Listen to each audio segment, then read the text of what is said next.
To start with, I'm going to invite everybody to mute themselves so that we can start with a nice little video that I've selected for tonight. I think you'll like it. It goes with our theme tonight.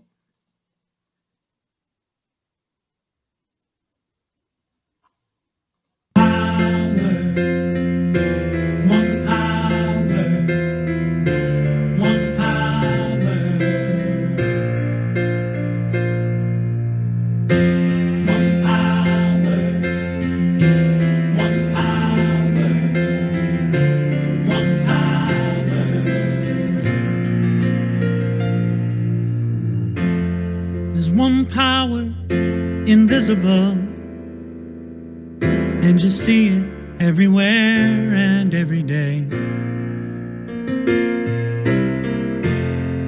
One power, indescribable, and you speak of it with every word you say. Mysterious until you know the truth. As simple as the love inside of you. Call it God, call it Spirit, call it Jesus, call it Lord, call it Buddha, Baha'u'llah, angels' wings or heaven's door. But whatever name you give it, it's all one power, can't you see? It's the power of the love in you and me. One power, one power, one power, one power.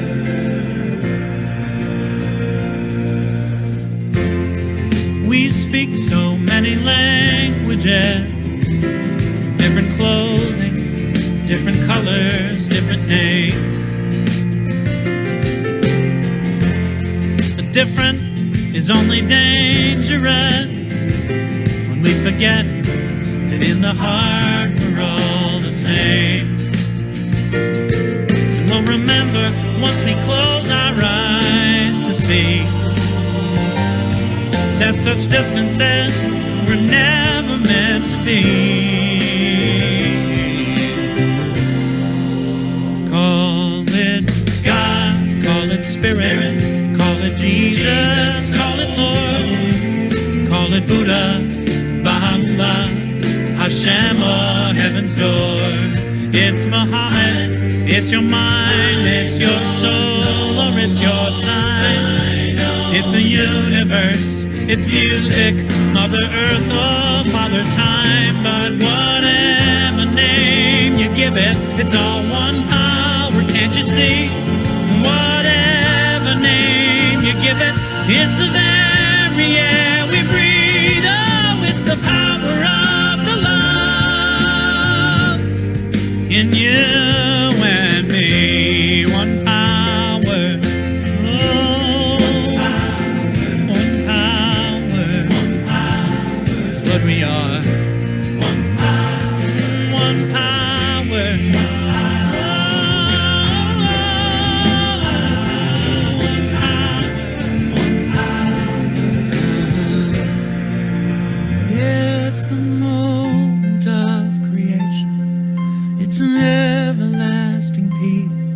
It's the freedom of forgiveness. It's the sweetness of release. It's the joy of inspiration. It's the sunshine on your face. It's the birthright of all nations. It's the boundlessness of space. It's the beauty of a baby, the serenity of sleep. It's the anger we abandon for its love that's most deep. It's one power.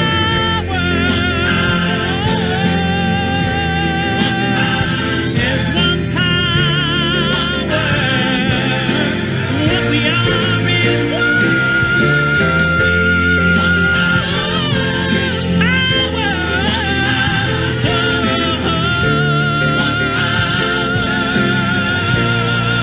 Yeah.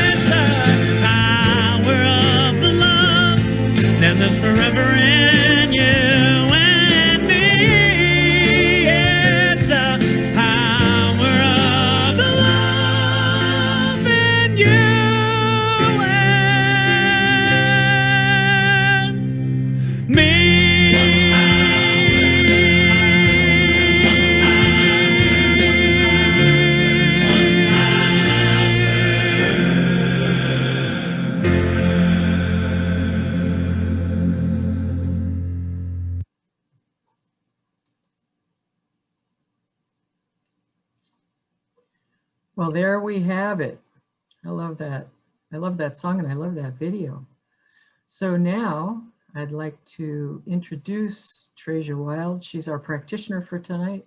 Treasure, if you would give our invocation and a short meditation. It would be my pleasure. Thank you. Let's take a couple of unifying breaths together.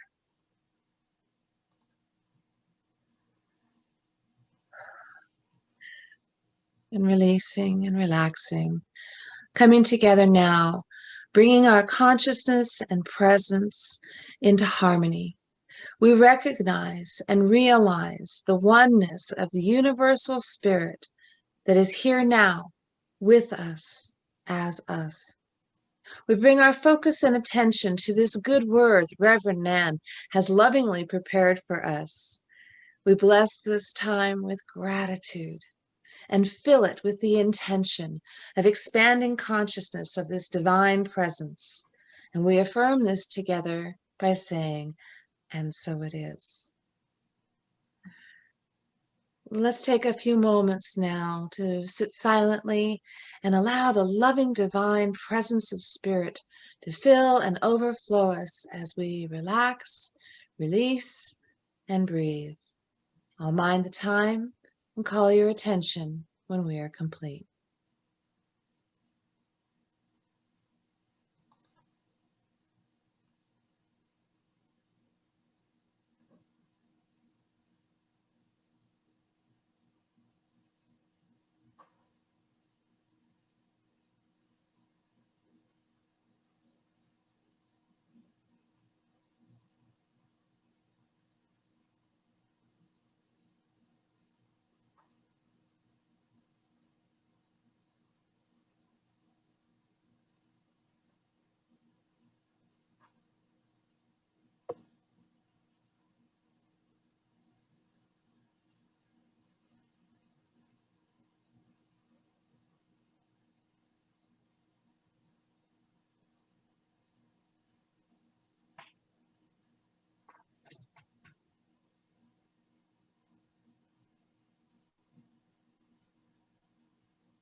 Returning our focus and attention to this time and this place.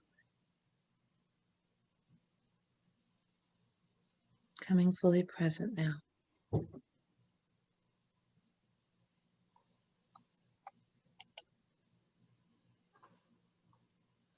Thanks so much, Treasure.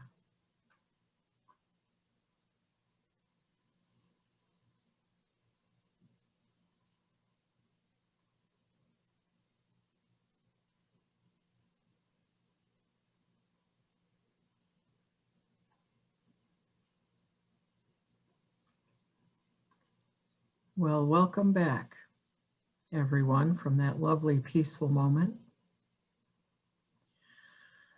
Good evening, and welcome to the Grants Pass Center for Spiritual Living.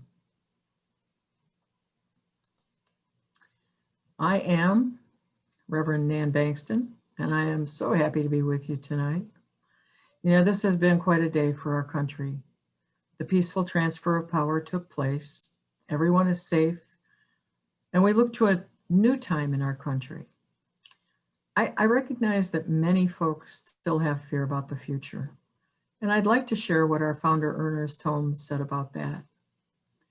He said, "We cannot control the future, but we can speak our clear word of truth in this present moment and have great faith that the future will take care of itself. Fear of the future is just a projection of the fears of the past." Clearly, the transfer of power today took place in the now. Everyone involved in today's events were staying in the present moment as all activities took place. And that's my talk title tonight. Our power is in the now. To be in the now, we have to be in the present moment. We have to have present moment awareness. And that can be challenging. I know for myself that I can be making a grocery list and suddenly my mind drifts off. Some other thought of what I did or didn't do comes onto the radar. And I don't know about you, but that can start a whole chain reaction of a review of past events and future possibilities that have absolutely nothing to do with my grocery list. Sometimes when we're in conversation with others, we are so absorbed in how we will respond that we miss the full intention of their comments. If we were engaged in the present moment, we would be attentive in listening, not formulating a response.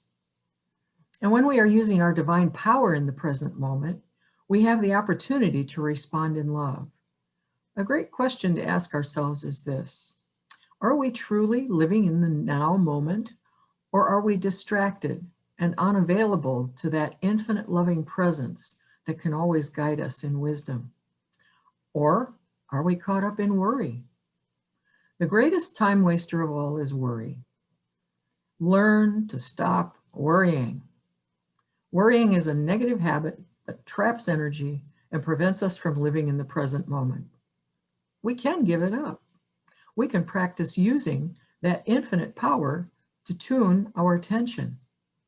You know, the opening video with Daniel Nabot said, "One power, it says it all." There is only one power, whatever we call it. It is the power of love. And that divine essence of spirit exists within each of us. When we are in the present moment, we are connected to spirit. We aren't worrying, we're not fearful, yet often we feel that to connect to spirit, we have to be in some altered state of consciousness, meditation, silence, or other spiritual practices. And yet connection with spirit is incredibly simple. Dr. Holmes wrote this in the Science of Mind textbook. Why is the connection with spirit a riddle of simplicity? Because spirit is not far away, but right here in this precious present moment. We need only be conscious, aware that God is present in all things and in all people. There is that precious moment. Right now, we are in that precious present moment. We won't be back in these moments again. There will be recordings of this and other events in our lives that will help us remember them, but they will be in our past, not our now or our future. Sometimes we can be unhappy with our pasts. We think of all the mistakes we made, the pain we may have caused others, or other actions or decisions of which we are critical. And again, the writings of Dr. Holmes in Living the Science of Mind is so helpful. He said, "We are all human and we have all made mistakes.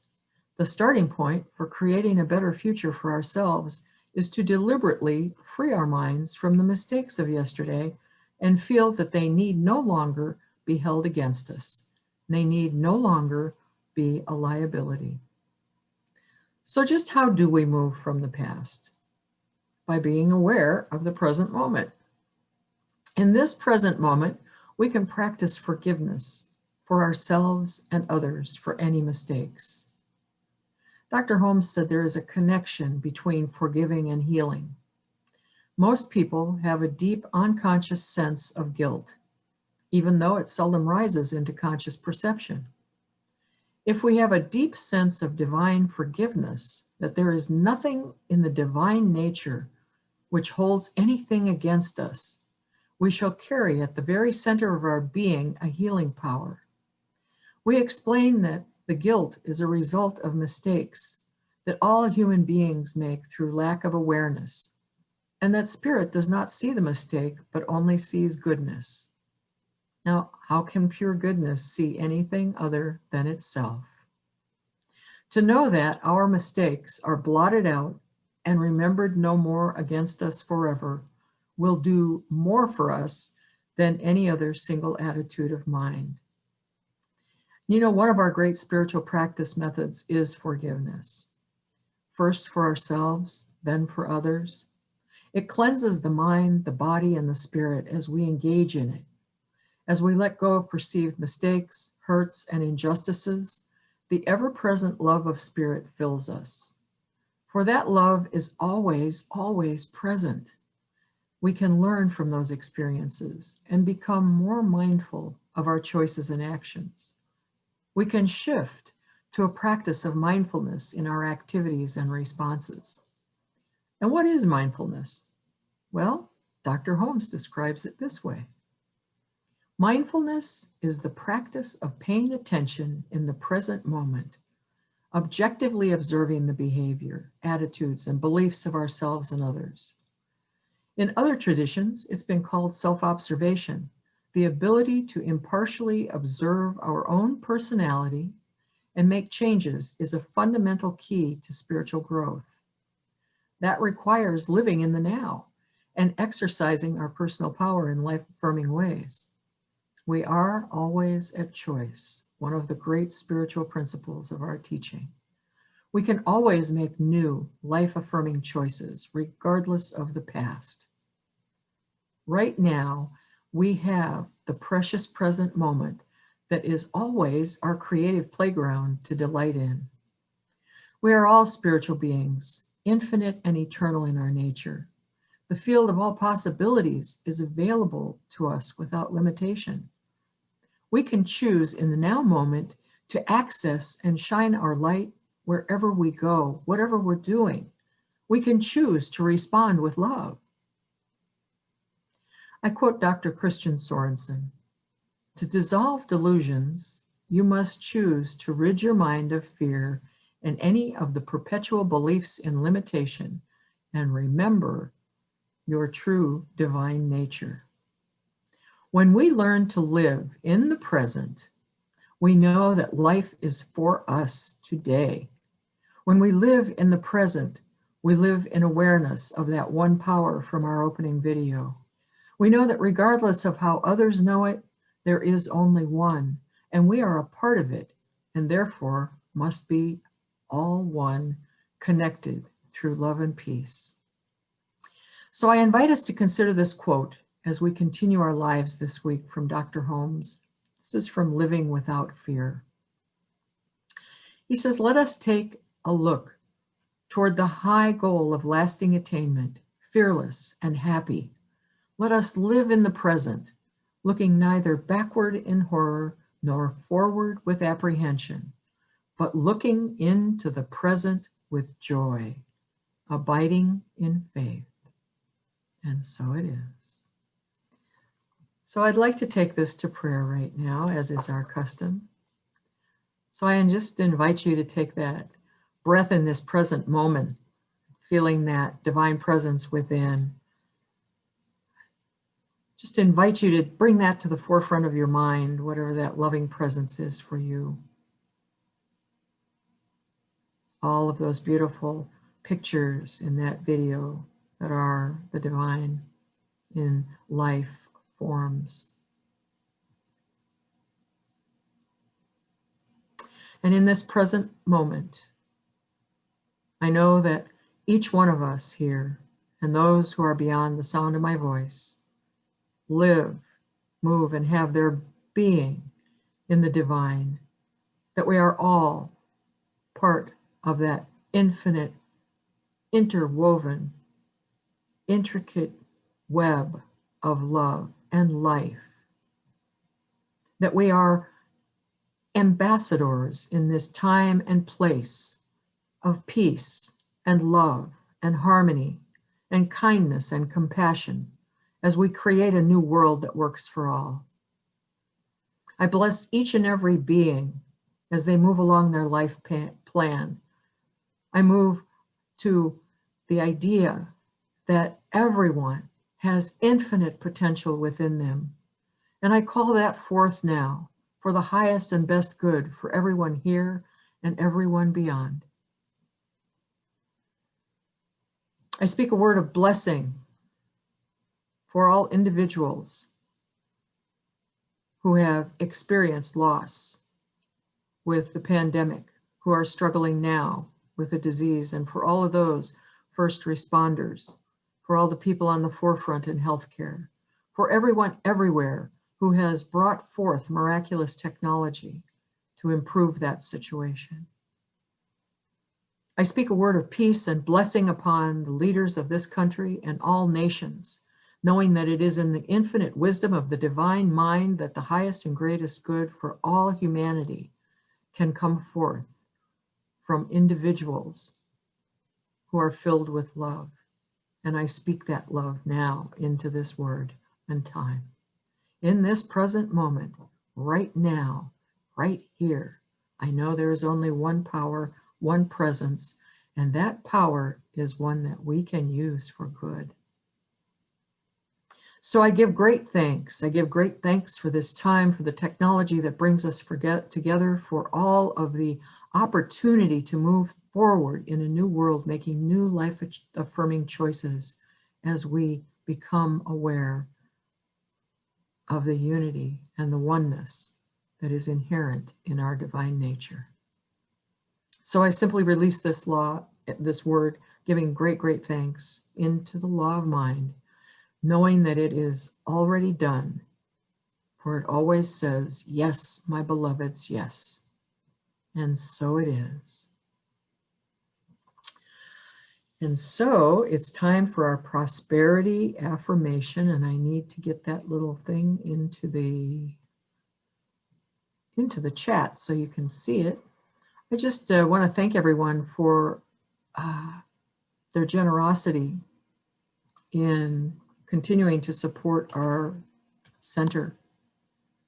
Everyone's gifts come back 100-fold for every good wish, deed, treasure, time, talent that's given.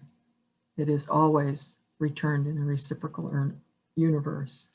And so I just give thanks right now. And I just invite everybody to take their gift, bring it to their heart, and just say, I give my gift as I envision a world that works for all. And one more time, I give my gift as I envision a world that works for all. And so now I just would like to bless these gifts. And so I just invite us to take a moment. And so I take these gifts, take these gifts of time, talent, and treasure, and I bless each one of them and everyone who gave them, knowing that they return multiplied infinitely, knowing that this too goes out into the world to do good works. And I give thanks and let it be, and so it is. And so now it's time for our lighting the flame of faith little ceremony that we do. And so Miss Trasia, if you would be so kind, as you light the candle, I will speak our words. And so in this ceremony, we perform this ceremony to promote the universal consciousness of life, which acknowledges that all peoples and all faiths, all sentient beings, come from the one great universal presence, which we call spirit. Fundamental to the truth is the unifying nature of all religious thought and experience, which we honor here today. We light this candle for the Tao, honoring the universal path of harmony and equilibrium, the natural way. We light the candle for the shamanic traditions, honoring the beliefs and practices of all indigenous peoples, the way of primal spirituality. We light a candle for Hinduism, honoring the path of knowledge, action, and devotion. We light a candle for Judaism, honoring the ethical path of living by sacred law. We light a candle for all forms of Buddhism, honoring the Four Noble Truths and the path of compassion. We light a candle for all forms of Christianity, honoring the Christ consciousness as the path of love. We light a candle for all forms of Islam, honoring the path of submission to the will of God as the highest calling. We light a candle for the universalistic religion of Baha'i, honoring the path of unity and peace. We light a candle for all forms of New Thought, honoring the metaphysical path of mental healing through the practice of universal spiritual principles. And we light a candle for all those who are as yet unaware of the power and presence of spirit in their lives, and for the space that we are holding for them at this center, and for all religions unnamed in this ceremony. And so we give thanks for this ability to gather and worship and share, and know that we are all one, all paths lead home. And so it is.